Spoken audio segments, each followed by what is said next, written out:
Welcome to the Real Film Nerds Podcast. Hello, everyone. Are you ready to purge forever? Welcome to the Real Film Nerds Podcast, episode number 228, where we talk about supposedly the final purge movie ever, the Forever Purge. With me, as always, mysterious, purgy Mike Talent. How are you, sir? Hey, everybody. I'm doing great. I don't think I'm too purgy. I mean, I think you're the one with all the guns. Wow. So what you're saying is I'm going to have to hit the streets and take over the U.S. in the Forever Purge. Yes. I'm going to have to run behind you and be like, point. That one. So, spoilers.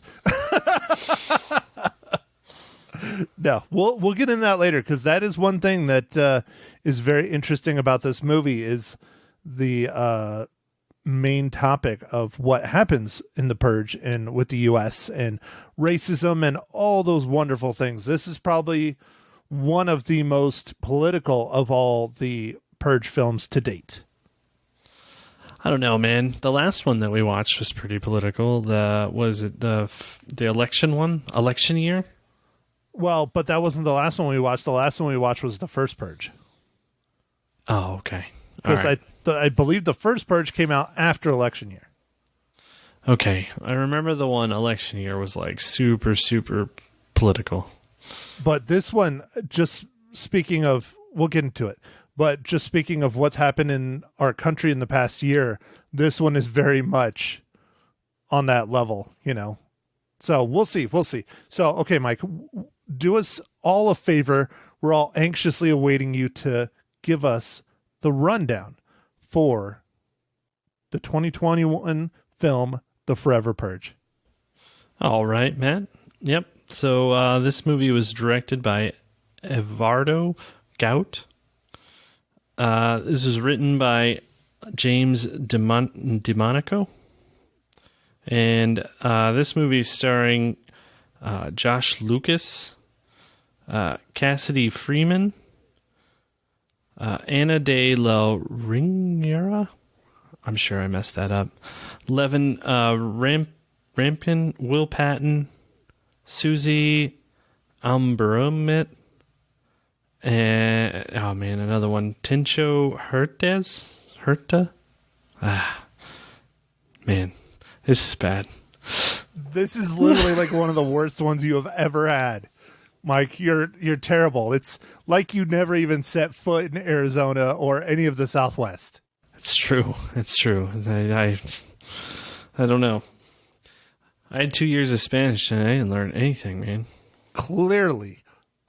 Anyway, all the rules are broken as a sect of lawless marauders decide that the annual purge does not stop at daybreak and instead should never end.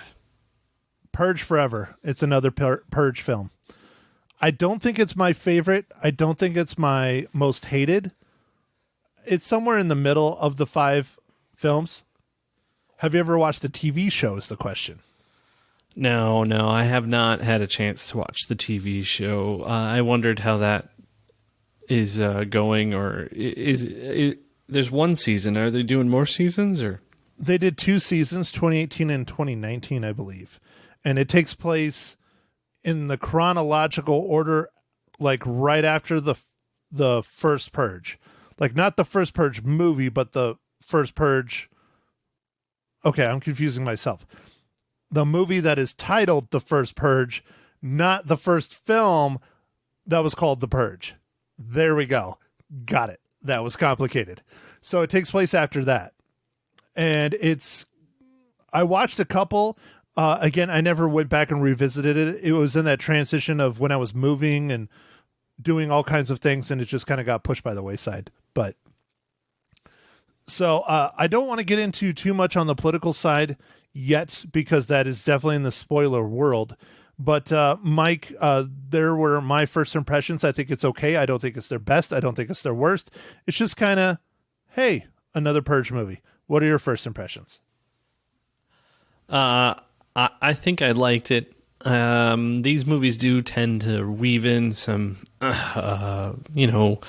current social undertones. Of course, this one's not really undertones at all. This one's right in your face. But I liked how they did it. I thought it was pretty cool. So when we get into the spoiler section, it'll be interesting to talk about that a little bit more in depth. Okay. Well, the acting was good. The story was okay. The special effects / makeup, whatever you want to call it, was very good as always. They always do a pretty good job with that kind of stuff. I wasn't super drawn in with the characters. Again, these are all new characters, much like the first Purge. There's no reoccurring characters on this. I could take or leave them. I felt connection with the main character, the Caballero, I guess you would say, the Mexican cowboy guy. I really kind of felt kind of a connection with him. But outside of that, not so much. Like the super rich rancher, nah. The Caballero's girlfriend, nah, not really. But him, I felt kind of a connection with him. Well, that's good, man. I think that, makes it a little bit better to watch the movie. So that's great. No, I think I like this story. I thought it was fine. I kind of walk into a Purge movie and never know what I'm going to be watching, really, because they're sometimes kind of off the wall, and I know the general gist of what is going on with a Purge, but, like, what are they going to show me in this particular movie? I don't know. Well, one I have complaint about is I'm looking at him right here as I'm looking at my IMDb page. It is a picture of this badass dude riding a horse, dressed up in red, white, and blue on the horse with this badass like helmet and carrying an axe. The dude wasn't even in the damn movie. And he's like on the poster. Where's that dude from The Purge? I wanted to see that dude. He just looks like a badass. I think he might have been in it for like a half a second. Okay, well, fine. I'm wrong. He was in it for half a second. But we didn't get to see him do any purging. No, we did not. Okay, Mike, so we're quickly speeding through this because it's hard to discuss a Purge movie where people get purged without spoiling it. So, Mike, should our listeners, all three of you, go and watch the Forever Purge in the theater? I had a fun time watching it in the theater, but these movies are kind of along the same line. So if you've liked the other Purge movies, then I would say yes. If you didn't like them, you could skip it. It was fun. I kind of liked this movie. I thought the topics, interesting questions were raised towards the end, Matt, but it's more spoiler stuff, so I can't talk about that yet. But anyway, I would say go see it if you like the other ones. If not, you could skip it. Yeah, I'm kind of with you on that. Like I said, it's not the best Purge film. It's not the worst. It's kind of in the middle. If you really enjoy the Purge films in general, definitely go check it out. It'll be worth it. You'll enjoy it, especially seeing it on the big screen. But if you're not into the Purge and you're a horror movie buff, move along. It's not worth the time because you probably won't benefit as much out of seeing it at the theater versus waiting probably 3 or 4 months and watching it at home on demand. So that's up to you guys, but my recommendation is don't bother unless you are a fan of The Purge. It's true, Matt, and I don't even know if I'd consider it a horror movie anymore because it's got aspects of some stuff, but it's really more about these characters and what they're going through and not as much about the Purges. I mean, it is the Purge stuff going on in the background and it is a big part of the movie, but I don't know, it's not as violent and as purgy as some of the movies. I mean, I guess there's that finale scene, which, is a little bit off the wall, but anyway. Would you think that it's not as purgy? Like, I don't know if that's can you say that? Is that can you pluralize purge? I think you just made up a word, Mike. Yes, we're going to go with it's not as purgy as the other Purge movies. Yes. I go, yeah. I mean, it was pretty brutal at some parts. It definitely dragged getting to, the Purge. I definitely felt that. It felt like slow And, a lot of build up, a lot of character building, but that's what happens, much like in the first Purge. When you have all brand new characters, you have to make people care about them some way, shape, or form. And they spend a good half hour, maybe even 40 minutes of an hour and 40-minute long movie building them up and explaining who they are and what they are and why they're doing this and all that stuff. And then the Purge happens. And like, there's a line in here where, so this Purge takes place after several years after Purge election night, which again, I was pointing out earlier, was not the most recent Purge movie next to this. And so they have like a line in here explaining that the lady that was elected to president and ended the Purge got overtaken and the NFFA took back over. And this was the first Purge since they disbanded having purges. And it's literally like 2 or 3 sentences. And I think they could have built on that a little bit more. Oh man, I don't even know if I caught that. So yeah, that would have been nice to know exactly what happened, but hey, they had a sentence. Matt, what are you drinking this fine evening? Well, Mike, thank you for asking. I picked this up recently at the store from one of your favorite places in Arizona, Flagstaff, the Grand Canyon Brewing Company. It's called the Kachina Throwback Ale, and it's in Phoenix Coyote colors, and it has the Phoenix Coyote mascot on it. And it is a American ale with a mild fruity presence. It's not bad. It's not bad at all. I definitely say it's a pretty tasty beer. Well, that's very good, man. I am drinking another IPA. It's a hazy IPA that I picked up at a discount grocery store called Aldi, and it's pretty tasty. Okay, Mike, let's see if you could do it. Mike, how does the Forever Purge relate to the Marvel Cinematic Universe?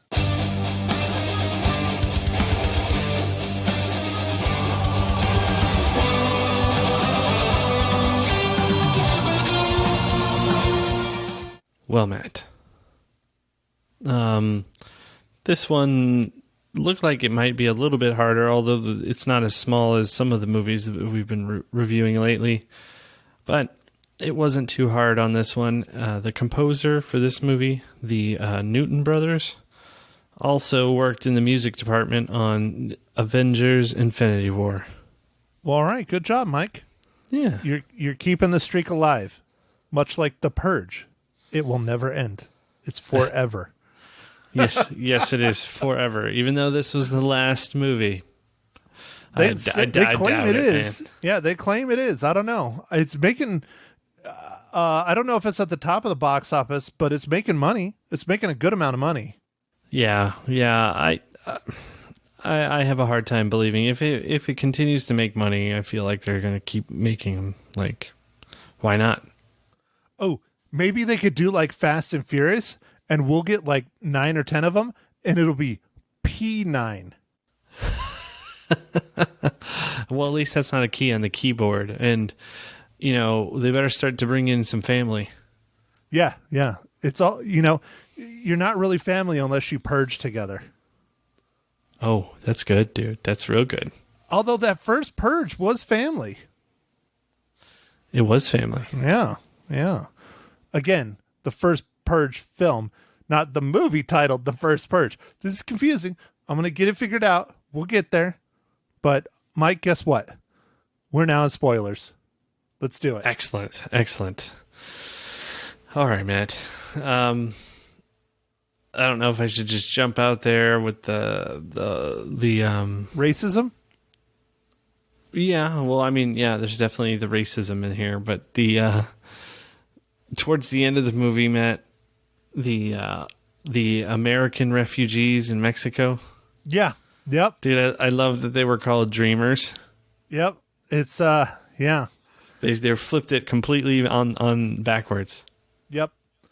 Well, and here's the interesting thing. I was looking up when this film was written and filmed and produced. because something interesting happened this year on January 6th, as you remember. Yes. Where everyone stormed the Capitol. This movie was slated to actually come out in 2020. So this is not inspired by what happened with the Capitol building and all that stuff. It's purely coincidental. And I wanted to look that up because I was like, wow, that's kind of freaky. Because the whole purpose of this film, as I was alluding to earlier, and Mike obviously didn't catch it because it's very small, that the instant the new founding fathers took over and they reinstituted the purge, everyone wanted the purge back so bad that they overthrew the entire government, hence the name the Forever Purge. All of the United States turns into a purge from then on. Basically, the people are overthrowing their government and killing everyone. Okay. I mean, I kind of got that the Forever Purge was like an uprising, but I don't think I understood that it was like everything. I mean, I understood that they were going that the refugee thing because they talked about that, and because Canada and Mexico opened their border for a certain time limit, which was interesting because it added like some sort of deadline to the movie, so the pace was like quickened. Now, do you think they would actually really do that? Oh, absolutely not. Yeah. I mean, maybe. I don't think they would. I don't think either one of them would. We would be climbing fences and getting there, but if things happen like that way, but I don't think it would be all set up the way that it was, where they're like gave them a window to come, and then all these people came, and then it also almost seemed like it was bait. Like, if you want to disturb all the people trying to escape, you know where they're going. Right. So then people could just be lining up on the border, shooting them as they come through. Yeah. One thing that I wasn't a super huge fan of in this film, but I understand the motivation why they introduced it, again, very political, is racism. Because you not only heard the words purge, but they started saying purge and purify. And this new band of purgers, I guess you would call them, they're probably closer to like the Klan or something like that, kept saying purify. And basically what the purify was meaning is killing everyone that was not white. And that's what they were blatantly doing. Yeah, oh yeah, they definitely had that in there. And then the interesting thing is one of our characters, he definitely doesn't like this one particular Mexican guy who works for his ranch and stuff. And I felt like it was just because he was better at being a cowboy and not because he was particularly racist. But they ended up talking about it later on because they both helped each other out. I kind of thought that was cool. And he just said, man, I don't know if I'm racist or whatever, but I just want people to stick with their people. And he's like, okay. Like, they didn't even like resolve it. I thought that was an interesting way of talking about it. Right. Yeah. He doesn't even come out and say like, well, I'm racist. And the other one's like, well, I don't like you because you're racist. It was just, this is what I believe, be it right or wrong or racist or whatever. It's just what I believe. Yeah. I thought that was interesting. Interesting way of approaching it. But I don't know, Mike. I mean, it was an okay movie. The plot and the story is decent. It's interesting. It's, you have a lot of different elements of different movies. Like you're saying, it was on a deadline. And then there's the Journey movie because they're in one small town in Texas and they're fighting. And then they find out about Mexico. So now it's a journey to Mexico. And then it's the timeline to get across. There's a lot of different mechanics going on. Almost like a, adventure, road trip, deadline, purge. I don't know. It's a lot of working parts they got going on, but I think they were pretty successful. Yeah, for sure. It was a lot of things going on because it kind of starts one way and then you see what happens after the purge continues on. And yeah, the one thing that was very sad in the movie that they didn't really address, I think it was up to you to to get it was the one lady, our cowboy's wife, works at a meat processing plant, and she's like the supervisor. I think she's a supervisor or like a mid-level. She's some sort of like shift leader or something. And she shows back up to work after the purge, and no one's there. Go on. So my assumption was that they were all killed. Okay. All right.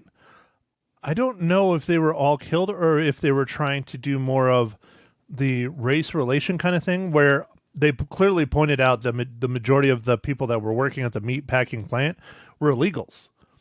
And so I'm wondering if they're trying to point out that maybe what you're thinking, that they were murdered, or that maybe they fled back to Mexico.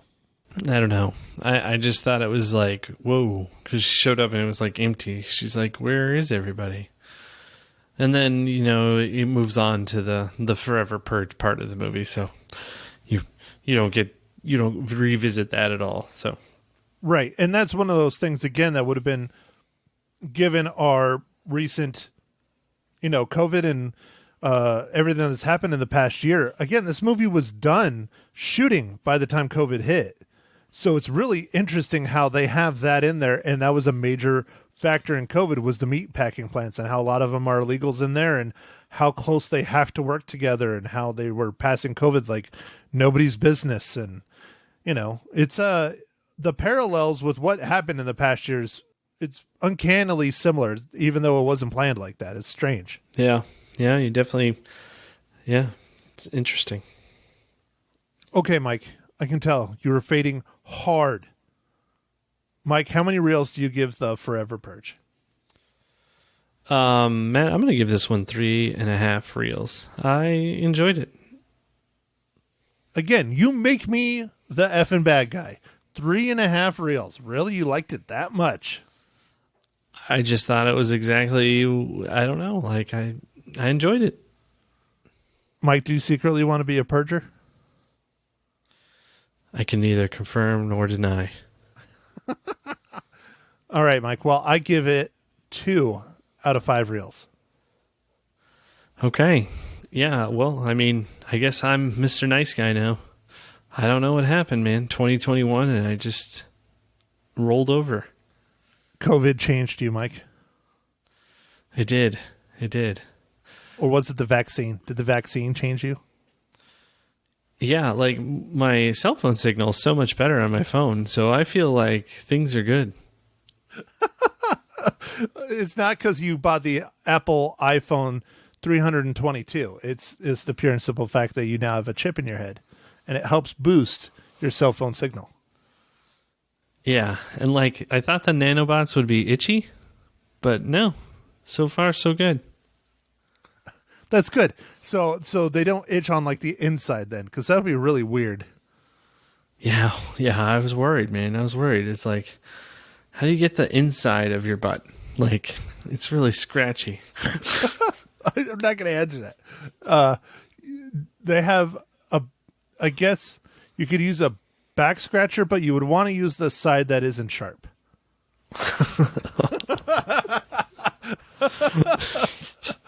I like that you came up with an answer. That's great, Matt. You're welcome, Mike. That's why I'm here. I'm here to help make your life better. Indeed you are. Well,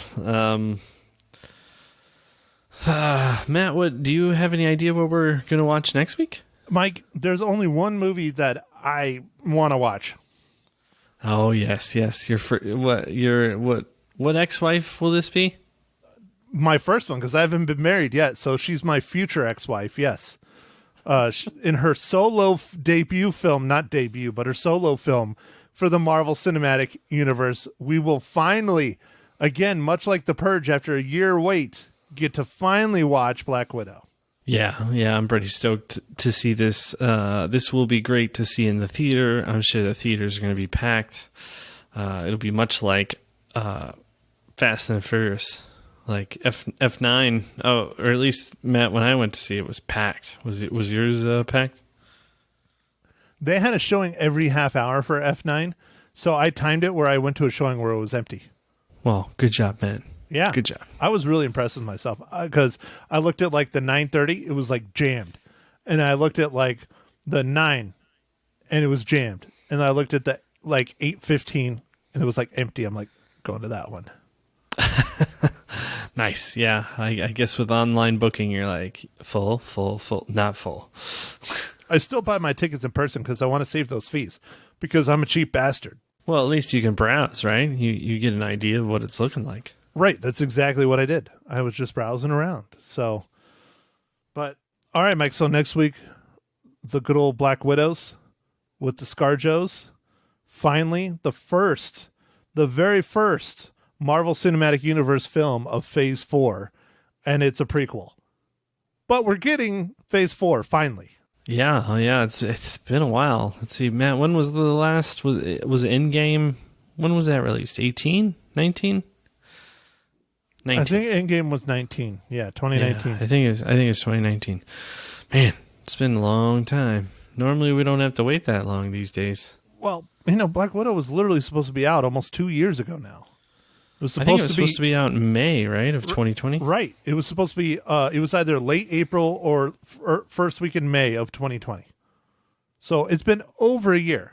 It hurts, man. It hurts. Oh, here's some interesting trivia I learned about the Purge, the Forever Purge. So Top Gun was supposed to actually come out July 4th weekend. The new Top Gun. Oh, yeah. But because they pushed it to November, they bumped the Purge up in release date to July 4th, or re-release, shall we say. Well, a lot of the Purge movies have come out on July 4th, but maybe with the Tom Cruise Top Gun movie, they're like, let's rethink of this. Yeah. And so, it's like November 18th is the new Top Gun movie, which is really weird because that's not a typical time for a big movie release. You think typically Thanksgiving weekend, maybe the middle part of December, but not the middle part of November. That's kind of strange. I don't know. Maybe they're just gearing up for Thanksgiving weekend. I don't know. I imagine they're thinking that it'll have legs and that by Thanksgiving it'll be still highly watched. But I don't know, man. Like, that is a little strange. And to be honest, I feel like Top Gun's more of a summer type movie than a winter, like, because that's usually around award season, but maybe everything's turned upside down now and who cares? And so, well, especially with the beach volleyball scene. I mean, and they're going to have one in the new one that screams summertime. That does not scream November. That's true. That really does make it a summer movie. I don't understand. I don't know. And Mike, let's be honest. I know you agree with me. Who gives a shit about the airplanes? We're really going to see the guys wearing, tight cutoff shorts in their 50s and 60s playing beach volleyball. Yes, that's what I want to go there for sure. No, I for the most part, I want to see that movie because they actually got to film in real jets. Like, the Navy let them kind of do whatever they wanted, which is awesome. See, it goes along with the butt scratcher from earlier. Ah, okay. Scratching the inside. But yeah, no, right. For those of you who haven't seen it, I'm very excited for the Top Gun movie because of the airplanes. There's a behind the scenes kind of featurette on YouTube, I think, on one of, I don't remember who's producing. Is it Paramount or is it Universal? I don't remember. I'm not sure. It has to be Universal because the Forever Purge is Universal. So it's Universal. So Universal's producing it, and they did a behind-the-scenes featurette where, like, literally you see them doing tandem F-18s where the actors are in the front and the pilot's in the back, and, I mean, they're pulling legitimate Gs. It's amazing what they did to film this movie. It's going to be well worth the wait. Yeah, so, I mean, just on that fact, I'm a little leery of what they're going to have in the script. I mean, the first movie came out in 1985. Yeah, I think it was 85 or 86. So it's been a couple years. Well, the script, as far as I know, because again, I'm really excited about this movie, is the dude, I'm forgetting his name. Shit. He's been in a bunch of movies. The young guy. He was in the Hot Shots movie. That's where I remember him mostly from. But he's been in a bunch of stuff. He's a really, really good actor. He was in the Drum movie. Oh, I'm forgetting his name. Mike, help me out here. Michael B. Jordan? I don't know. No. I'm just... do you remember that movie with the drum movie where it won all kinds of awards and it had the bald guy that was screaming at him and... Oh, yes. Yes. Yes. That kid, I don't remember... J.R. Rawlings? Not J.R. Rawlings, no. Simmons is the old guy's name. I don't remember the kid's name. The young guy. He's not a kid. A young guy. He's a little younger than us. He plays Goose's son. So, Goose died in the original. Oh. This is Goose's son. And I don't know how they're going to play that card, if he's going to have like a vendetta against Maverick, or if he's going to learn from Maverick, or Maverick's going to, I don't know. And so then, Tom Cruise Miles Teller. There you go. So then Tom Cruise basically is going to play Maverick again, but he basically never grew up and he never left the military. He's just been this fighter jock for like 30 years. And now he's an instructor at Top Gun. So that's kind of the gatherings from the trailers and stuff that I've seen. So. Okay. All right. Yeah. Well, Miles Teller's a pretty good actor, man. I've liked a lot of his movies. And the movie you're talking about with the drums is called Whiplash. Yeah, there you go. That movie is amazing. I can't believe I forgot that, but that was an incredible movie. He's done a lot of really good stuff. He, again, the thing I remember most was obviously the movie about the 19, which that's one thing we need to discuss, Mike. Right now is right around they passed on June 30th. This is I think the 8th year. I don't want to say anniversary because it's not something to celebrate. But those guys go and Miles Teller played Brendan McDonough, who, I know, and stuff like that. But anyways, it would be real, we need to probably review that one of these days. As difficult of a movie as it is for me to watch, I still think it would be good for us to review because I don't know if you've ever seen it. I have not seen it yet. I knew it would be a hard one to watch, so I was a little bit not, I don't know. Yeah. So it's worth it. I mean, they get the story fairly decent, not great, but fairly decent. There's a lot of things like they took two people and combined them into one, which I wasn't a huge fan of, but that's anyways, we can possibly discuss that in the future if we're going to do that or not. I just think it'd be good, because it's a Prescott-based film and we're a Prescott-based podcast and stuff like that. So I don't know. But again, it's a tough watch for me because I knew a lot of those guys. So, all right, Mike. Well, I think that's it for Real Film Nerds episode number 220. Huh? 8. Correct, Mike. Yes. Correct. Good job. Yes. All right. Well, Matt, I guess with all that, thanks everybody for listening.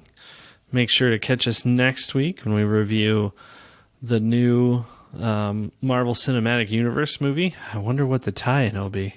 The whole freaking movie? Yeah. Anyway, Black Widow. And follow us on the socials, Instagram, Facebook, Twitter. And, go out there, stream some movies, maybe catch a movie at the theater. It's nice that they're open. Hopefully we can keep them open. So with that, thanks everybody. Thank you for listening to The Real Film Nerds. Now don't forget to follow us on Facebook, Twitter, and Instagram at Real Film Nerds. Now go out and catch a movie.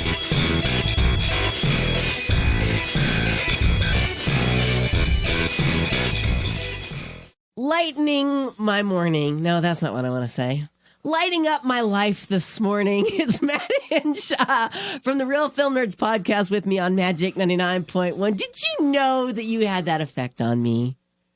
Are you sure you're like feeling okay this morning. Hey, I'm just back from vacation, so I'm feeling good. Just take it and run with it. I was going to say, it may never happen again. It's because I brought the bourbon in this morning, or because that always brings a smile to people's faces. It really does. It really does. How you doing there, Maddie? Another day in paradise. That's Lisa. exactly right. Did you get some rest? Did you do something fun over the holiday weekend? Please say yes. Yeah, I worked. It was wonderful. Yeah. Did you make some money? One day when I have a closing. Yeah. Okay. All right. Very good. Well, that's when you don't get paid till you close. So right. It's not.